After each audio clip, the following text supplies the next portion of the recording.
मुझे पापी ठहराता है। यदि मैं सच बोलता हूं तो तुम मेरा विश्वास क्यों नहीं करते? वो जो परमेश्वर से होता है वो परमेश्वर की बातें सुनता है, और तुम इसलिए नहीं सुनते कि परमेश्वर की ओर से नहीं हो। क्या हम ठीक नहीं कहते कि तू सामरी है और तुझ में दुष्ट आत्मा है? मुझ में दुष्ट आत्मा नहीं, परंतु मैं अपने पिता का आदर करता हूं और तुम मेरा निरादर। परंतु मैं अपनी प्रतिष्ठा नहीं चाहता। हाँ, एक और है जो चाहता है, जो न्याय करता है। मैं तुमसे सच सच कहता हूं कि जो कोई मेरे वचनों का पालन करेगा कभी नहीं मरेगा। अब हमने जान लिया है तुझ में दुष्ट आत्मा है। अब्राहम मर गया और भविष्यद्वक्ता भी मर गए, और तू कहता है कि तेरे वचनों पे चलने वाला कभी नहीं मरेगा। हमारा पिता अब्राहम मर गया, क्या तू उससे बड़ा है? सारे भविष्यद्वक्ता भी मर गए। तू अपने आप को क्या ठहराता है? यदि मैं आप अपनी महिमा करूं तो मेरी महिमा कुछ नहीं, परंतु मेरी महिमा करने वाला मेरा पिता है, जिसे तुम कहते हो कि वो तुम्हारा परमेश्वर है। तुमने तो उसे नहीं जाना, परंतु मैं उसे जानता हूं। यदि मैं कहूं कि मैं उसे नहीं जानता तो मैं तुम्हारी तरह झूठा ठहरूंगा, पर मैं उसे जानता हूं और उसके वचन पर चलता हूं। तुम्हारा पिता अब्राहम मेरा दिन देखने की आशा से बहुत मगन था, और उसने देखा और आनंद किया। अब तक तू 50 वर्ष का नहीं, फिर भी तूने अब्राहम को देखा है।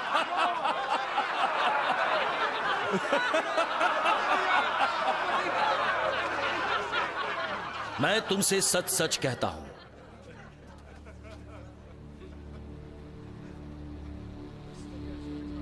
कि पहले इसके कि अब्राहम पैदा हुआ,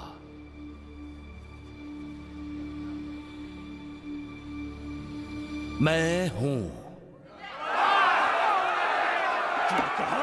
तब उन्होंने उसे मारने के लिए पत्थर उठाए। इसने परमेश्वर की निंदा की।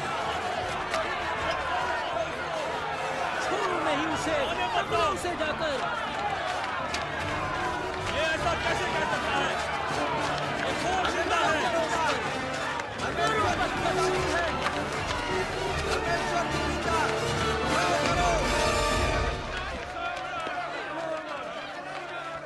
परंतु यीशु छिपकर मंदिर में निकल गया।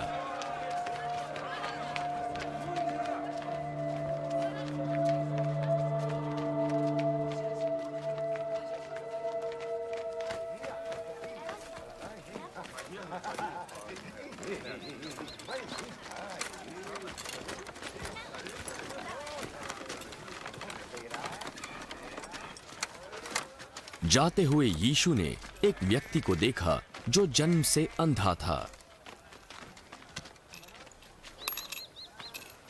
हे रबी, किसने पाप किया था कि यह अंधा जन्मा, इसने या इसके माता पिता ने?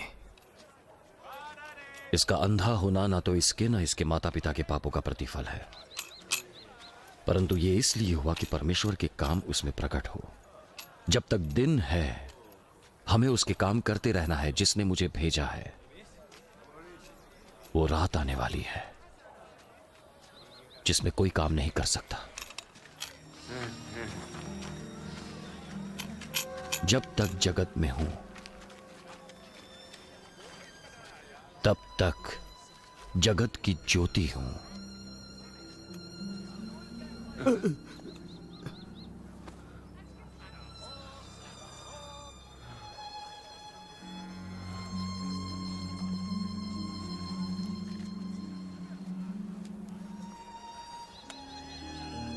ये कहकर यीशु ने भूमि पर थूका और उस थूक से मिट्टी सानी और उस मिट्टी को उस अंधे की आंखों पर लगा दी।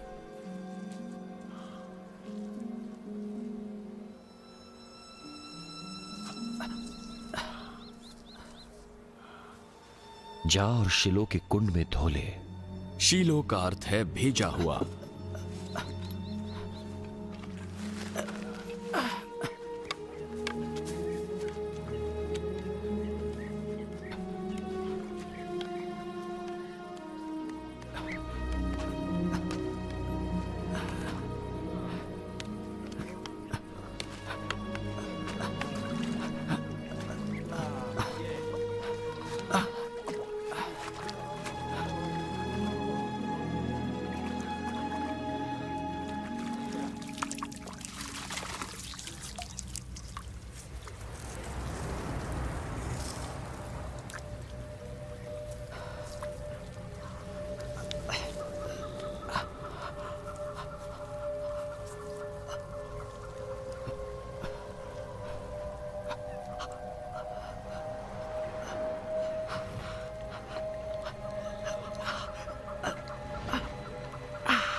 उसने जाकर धोया और देखता हुआ लौट आया। तब उसके पड़ोसी और जिन्होंने पहले उसे भीख मांगते देखा था कहने लगे, क्या ये वही नहीं जो बैठा भीख मांगा करता था? ये वही तो है। नहीं, ये वो नहीं, उसके समान दिखता है। मैं वही हूँ। लेकिन ये कैसे हुआ कि तेरी आंखें खुल गई? यीशु नामक उस व्यक्ति ने मिट्टी सानी और मेरी आंखों पर लगाकर मुझसे कहा, शिलोह में जाकर धो ले। तो मैं गया और जैसे ही धोया मैं देखने लगा। वो कहाँ है? मैं नहीं जानता। लोग उसे, जो पहले अंधा था, फरीसियों के पास ले गए। जिस दिन यीशु ने मिट्टी सान कर उसकी आंखें खोली थीं, वो सब्त का दिन था।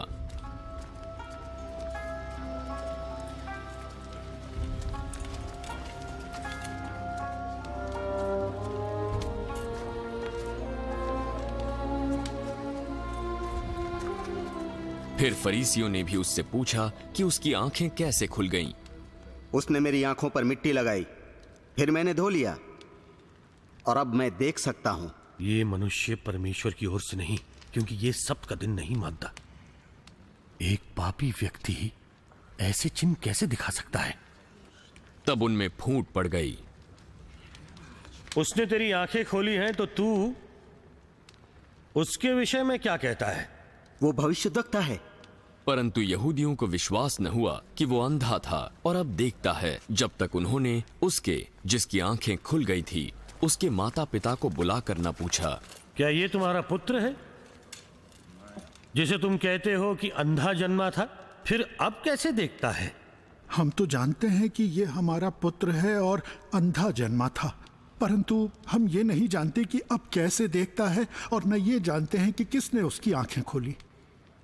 वो सियाना है, उसी से पूछ लो, वो अपने विषय में आप कह देगा। ये बातें उसके माता पिता ने इसलिए कही क्योंकि वे यहूदियों से डरते थे, क्योंकि यहूदी एक मत हो चुके थे कि यदि कोई कहे कि वो मसीह है तो आराधनालय से निकाला जाए। इसी कारण उसके माता पिता ने कहा, वो सयाना है, उसी से पूछ लो।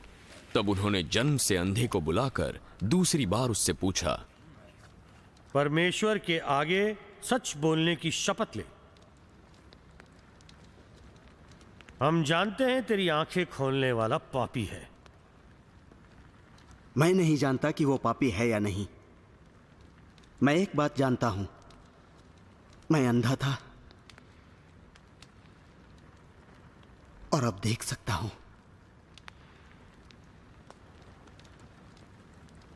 उसने तेरे साथ क्या किया? उसने किस तरह तेरी आंखें